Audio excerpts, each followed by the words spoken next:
So number 9, which of the following correctly identifies the hybridization of the labeled atoms? So to figure out hybridization, you need to figure out how many bonding sites are on the atom you're being asked for. It's a central atom. Here there's multiple central atoms, right? And how many lone pairs there are, okay? So basically it's steric number. So steric number here, well, there's no lone pairs on any of these carbons. We're asked for 1, 2, and 3, these carbons labeled 1, 2, and 3. No lone pairs on any of them. Number of bonding sites, 1 and 2. Steric number is 2. That means I need something with 2 orbitals. That's an sp. You mix an s and a p, that gives you a hybrid orbital, gives you 2 sps, okay? This one's the same, 1 and 2. That's an sp. This one, there's 1, 2, 3 bonding sites, right? No lone pairs, so you need 3 sp2 orbitals, okay? So the answer here is, they all say A, but the answer is the last one. All right, this one is a calculation one based on some quantum mechanics. So the problem is asking you about ejecting an electron, okay? And it says electron is injected from darmstadtium metal in a photoelectric experiment and is found to be moving at a certain velocity, right? 6.1 times 10 minus 6.1 times 10 to the fifth meters per second. The mass of electron is 9.11 times 10 to the minus 34 times 10 to the minus 31 kilograms. What's the de Broglie wavelength? So look up on your formula sheet the equation for the de Broglie wavelength. It's h over mv. H is Planck's constant. That's also given to you on the formula sheet. That's 6.626 times 10 to the minus 34 joule seconds. Those are the units given to you, okay? Divided by the mass given to you in kilograms times 10 to the minus 31 kilograms. And the wavelength is given in meters per second. So if you go ahead and plug this into your calculator, first we can look at the units. Remember the joules units? The way I taught you guys to know the joule units was to remember that kinetic energy was 1/2 mv squared from your physics class. And you know that mass is a fundamental unit of SI unit of mass is kilogram, and velocity is meter per second. And now you have kilograms, so you have that meters per second squared. So the units of energy, right, or joule, is kilograms times meters squared per second squared, right? And so that's good because that means all these units are going to cancel. And you're going to end up with just meters, okay? Your answers are going to be meters. So you plug this into your calculator and you're going to get 1.2 times 10 to the, or 1.19, rounding to sig figs, 1.2 times 10 to the minus 9 meters. Then you take that number, right, and you see all these answers are nanometers. We're going to have to go for every 1 meter, there's 10 to the 9th nanometers, and that's going to get you 1.2 nanometers. So that's your final answer is D.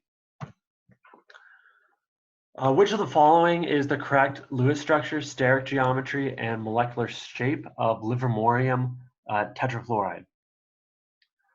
Okay, so I didn't show all the possible answers I gave you because we might as well just figure this out from scratch. Okay, that's what you'd have to do anyway for this problem. So figure this out. Valence electrons, right? That's the first step. Livermorium is right down here, LV. So that's in the same group as oxygen. That's 1, 2, 3, 4, 5, 6 valence electrons. Fluorine is 1 to the right, so that's 7. You have 4 of them. And so 28 plus 6 is 34. Connect them together. Livermorium is less electronegative atom. Fluorine is the most electronegative atom there is, so that has to be true, but also livermorium is way down on the periodic table, so it's not very electronegative. Satisfy the octet rule for all of your fluorines. So they all have 6 lone pairs and 2 electrons in a single bond. That gets you 2, 4, 6, 8 for 1 fluorine. All the fluorines are symmetric, so that's going to get you 32 valence electrons. We need 34 valence electrons. Add another lone pair to the central atom livermorium.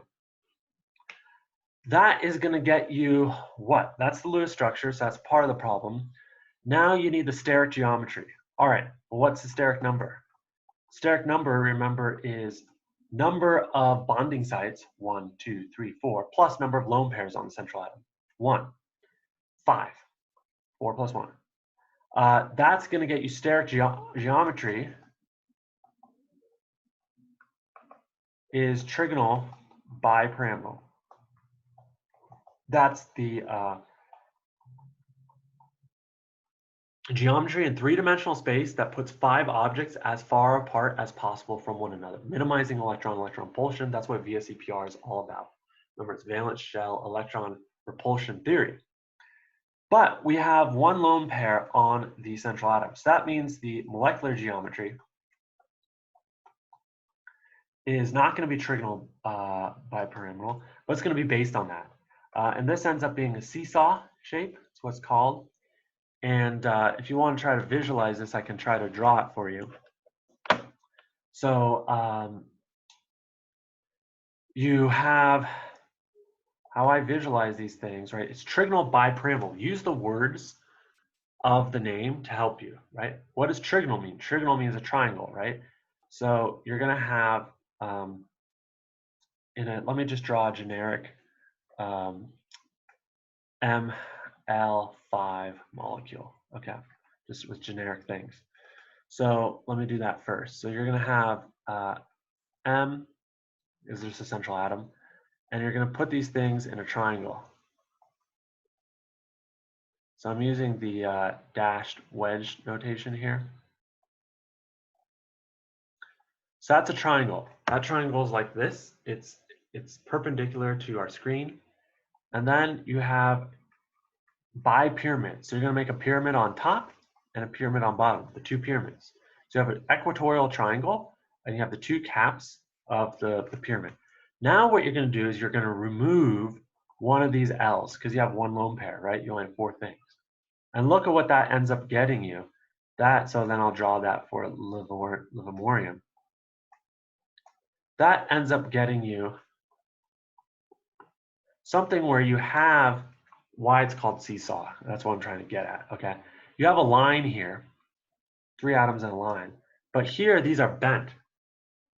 So now you have a line and something bent, and so it's teeter-tottering over the bent. The line is teeter-tottering over the bent, okay? So these are the bases of the seesaw. That makes it teeter-totter, and this is the center of the seesaw, the central atom. These are the 2 kids on the seesaw teetering on here, okay? That's where that all comes from.